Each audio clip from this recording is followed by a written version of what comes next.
লোকসভা নির্বাচনের আগে দক্ষিণ 24 পরগনা জেলার নামখানাতে তৃণমূলে ভাঙন।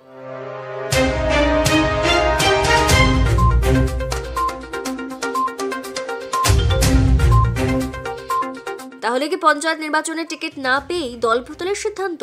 এই নিয়ে রাজনৈতিক মহলে শুরু হয়েছে জোর চর্চা। তৃণমূল ছেড়ে বিজেপিতে যোগদান করলেন নামখানা পঞ্চায়েত সমিতির প্রাক্তন সভাপতি কল্পনা মালি মণ্ডল। গতবারে ত্রিস্তরীয় পঞ্চায়েত নির্বাচনে তৃণমূল থেকে জয়লাভ করে নামখানা পঞ্চায়েত সমিতির সভাপতি হয়েছিলেন কল্পনা মালি মণ্ডল, কিন্তু এবারের পঞ্চায়েত নির্বাচনে তৃণমূলের থেকে ভোটের টিকিট দেওয়া হয়নি তাকে। অন্যদিকে গত পঞ্চায়েত নির্বাচনে তৃণমূলের হয়ে ভোটে দাঁড়িয়ে জয়লাভ করে নামখানা গ্রাম পঞ্চায়েতের সদস্য নামখানার দারিকনগর এলাকার বাসিন্দা সুখদেব সাহু। এবারের পঞ্চায়েত নির্বাচনে সুখদেব কেউ দলের তরফে টিকিট দেওয়া হয়নি। পাশাপাশি একই সাথে তৃণমূল ছেড়ে বিজেপিতে যোগদান করলেন নামখানার দারিকনগর গ্রামের তৃণমূলের জোনাল সভাপতি সুকুমার পাত্র। এছাড়াও আজ নামখানা ব্লক থেকে তৃণমূল ছেড়ে বিজেপিতে যোগদান করে আরও বেশ কয়েকজন তৃণমূল কর্মীরা।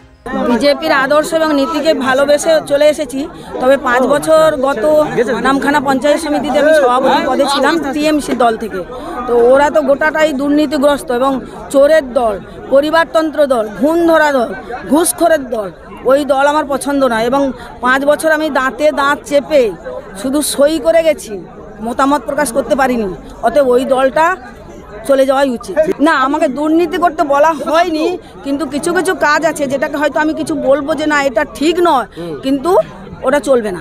আমি আমার টিকিট দেয়নি। কেন? আমার একটা নেচার যে তৃণমূল দল করি, কিন্তু বিজেপি সিপিএমের যে গরিব মানুষগুলো, বেশিরভাগ তো সিপিএম বিজেপিতে গরিব মানুষ আছে, বিশেষ করে বিধবা এবং বার্ধক্য ভাতা, এগুলো দিতে হলে নেতাদের জিজ্ঞেস করতে হবে, কিন্তু আমি তো নেতাদের জিজ্ঞেস করতে চাই না।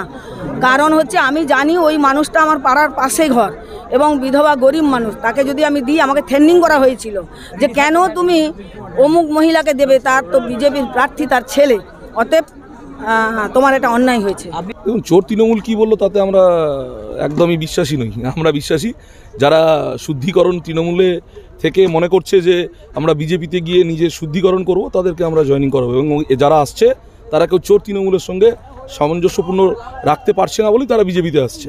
আর বিজেপি সাদরে গ্রহণ করবে তাদেরই যারা তৃণমূলে থেকে চুরি করেনি বা মানুষের টাকা মারে। কোনো নেতা তাকে ভুল পথে পরিচালিত করে, তিনি তো আমাকে অভিযোগ করতে পারতেন। তিনি কোনোদিন আমার কাছে এই বিষয়ে কোনো অভিযোগ করেননি। এবারে তিনি একদা সিপিএম করতেন, পরবর্তীকালে তিনি তৃণমূল কংগ্রেসের প্রার্থী হয়ে, যেহেতু পঞ্চায়েত সমিতির আসন তফসিলি জাতি মহিলা ছিল, সেই হিসাবে তাকে সভাপতি করা হয়েছিল। আর সেই জায়গাতে তিনি তখন কেন প্রতিবাদ করলেন না? তাকে যে যখন এবছর সিট ডেলিমিনেশনের ক্ষেত্রে হয়তো সেই সিট দেওয়া যায়নি, তা এতদিনের পরে এই অভিযোগ করা কতটা যুক্তিসঙ্গত আমি জানি না। ক্ষমতার অলিন্দরে যারা থাকতে ভালো মনে করে তারা এরকম করতে পারে।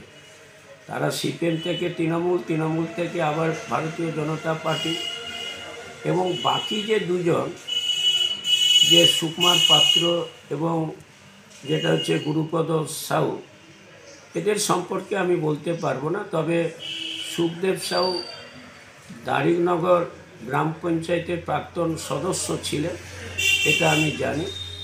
হ্যাঁ, এটুকু বলতে পারি। তবে কল্পনা মালি তৃণমূল কংগ্রেসের 5 বছরের পঞ্চায়েতের সভাপতি থাকাকালীন দলের নেতৃত্বের বিরুদ্ধে দলের দুর্নীতি হয়েছে, তাহলে তখন তিনি কেন প্রতিবাদ করেননি? আজকের দিনে দাঁড়িয়ে তিনি প্রতিবাদ করছেন, এটা কতটা যুক্তিসঙ্গত? হ্যাঁ, দেশবাসী তার বিচার করবে, এলাকাবাসী তার বিচার করবে।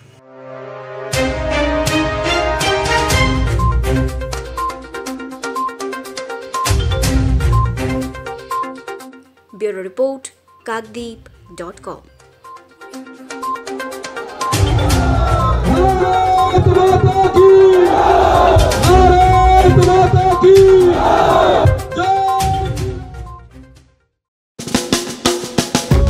আধুনিক আসবাবপত্রের সঠিক ঠিকানা কিরণময়ী বেডিং স্টোর্স, কাকদ্বীপ, রথতলা। মনোরম পরিবেশে চাইনিজ খাবার ও জমিয়ে আড্ডা পারগোলা প্যারাডাইস। অমর টকিজের বিপরীতে